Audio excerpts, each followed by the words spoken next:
আকাশবাণী কলকাতা জেলার চিঠি নদিয়া থেকে এটি পাঠিয়েছেন আমাদের সংবাদদাতা অনুপম মোদক। নদিয়ার মায়াপুরের ইস্কন মন্দিরে মহাসমারোহে শুরু হয়েছে ঝুলন যাত্রা উৎসব।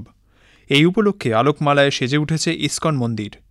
গতকাল রাধাকৃষ্ণ বিগ্রহকে চন্দ্রোদয় মন্দির থেকে নাম সংকীর্তন সহকারে ইস্কনের বাগানে নিয়ে যাওয়া হয়।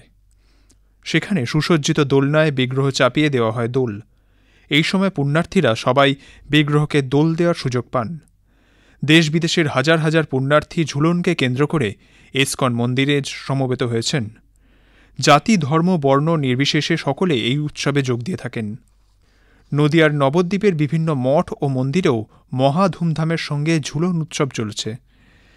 পাশাপাশি অদ্বৈতভূমি শান্তিপুরেও ঝুলনকে কেন্দ্র করে বহু মানুষের সমাগম হয়। বড় গোস্বামী বাড়ির ঝুলন প্রায় ৩৫০ বছরের প্রাচীন। সেখানেও ৪ দিন ধরে চলে নানা ধর্মীয় অনুষ্ঠান। এছাড়াও শান্তিপুরের ইস্কন শাখা শ্যামচাঁদ মন্দির সহ বিভিন্ন গোস্বামী বাড়িতে ঝুলন হয়।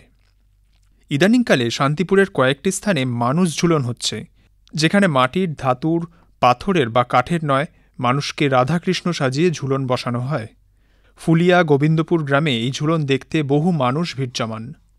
বৃহস্পতিবার নদিয়ায় সর্বত্র ৭৮তম স্বাধীনতা দিবস পালিত হয়। সরকারি স্তরে জেলার মূল অনুষ্ঠানটি হয় কৃষ্ণনগর প্রশাসনিক ভবনে। জাতীয় পতাকা উত্তোলন করেন জেলাশাসক এস অরুণ প্রসাদ। কল্যাণী মহকুমা প্রশাসনিক ভবন প্রাঙ্গণে পতাকা উত্তোলন করেন মহকুমা শাসক অভিজিৎ সামন্ত। সেখানে স্বাধীনতা দিবস উপলক্ষে নানান সাংস্কৃতিক অনুষ্ঠান হয়।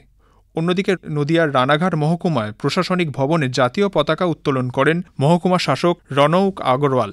কল্যাণী এইমসে জাতীয় পতাকা উত্তোলন করেন কার্যনির্বাহী আধিকারিক রামজি সিং। স্বাধীনতা দিবস উপলক্ষে কল্যাণীতে রামকৃষ্ণ মিশনের পক্ষ থেকে ১৭টি বিদ্যালয়, মহাবিদ্যালয় ও বিশ্ববিদ্যালয়ের ছাত্রছাত্রীদের নিয়ে একটি যুব সম্মেলন অনুষ্ঠিত হয়। অনুষ্ঠানের আলোচ্য বিষয় ছিল ছাত্রজীবনে মূল্যবোধ ও ভারতবর্ষের অতীত গৌরবগাথা নিয়ে আমার ভারত অমর ভারত। অনুষ্ঠানে অন্যদের মধ্যে উপস্থিত ছিলেন বিখ্যাত গণিতজ্ঞ স্বামী বিদ্যানাথানন্দ, স্বামী সেবাপরানন্দ, ব্রহ্মচারী রাজীব ও আশ্রমের সম্পাদক স্বামী দুর্গানাথানন্দ। সেখানে ছাত্ররা বৈদিক মন্ত্র উচ্চারণ, সঙ্গীত, বক্তৃতা ও আবৃত্তি পাঠ করে। ভারত বাংলাদেশের সীমান্তে স্বাধীনতা দিবস পালনে মাতোয়ারা হয়ে ওঠে ৮ থেকে ৮০ সব বয়সের মানুষজন। সেখানে বিএসএফের পক্ষ থেকে স্বাধীনতা দিবস উপলক্ষে নানা অনুষ্ঠানের আয়োজন করা হয়। গেদে সীমান্তে জাতীয় পতাকা উত্তোলন করেন ৩২ নম্বর ব্যাটালিয়নের কমান্ড্যান্ট সুজিত কুমার। পতাকা উত্তোলনের পর বিএসএফের মহিলা জওয়ানরা অভিবাদন জানান। গেদে চেকপোস্ট দিয়ে যাতায়াতকারী মানুষজনকে বিএসএফের তরফে মিষ্টিমুখ করানো হয়। এদিকে গেদে সীমান্তে গ্রামবাসীদের উদ্যোগে বসে মেলা। এদিন বিএসএফের গেদে বর্ডার পোস্টে সাধারণ মানুষের প্রবেশাধিকার থাকে। মেলায় আসা অনেকেই বিএসএফের জওয়ানদের সঙ্গে সেলফি তোলে। বসে প্রচুর দোকানপাট। অন্যদিকে টঙ্গীতে কিশোরদের জন্য জিম স্থাপন করা হয়। এটি উদ্বোধন করেন ভাজনঘাট টঙ্গী গ্রাম পঞ্চায়েতের প্রধান মানসী বিশ্বাস। নদিয়ার চাপাড়া মাধবপুর গ্রামেও স্বাধীনতা দিবস পালন করা হয়। গ্রামের ছাত্রছাত্রীদের পরিচালনায় সাংস্কৃতিক অনুষ্ঠান, বসে আঁকো প্রতিযোগিতা আয়োজন করা হয়। সেখানে স্বাধীনতা সংগ্রামীদের জীবন নিয়ে আলোচনা হয়।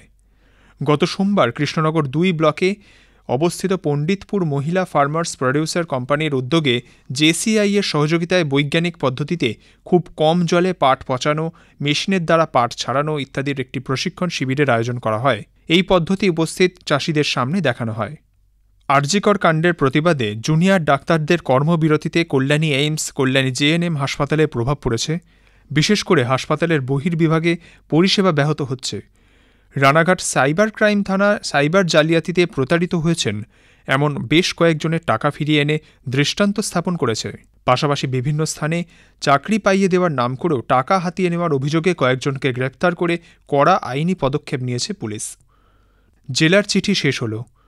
নদিয়া থেকে এটি পাঠিয়েছেন আমাদের সংবাদদাতা অনুপম মোদক।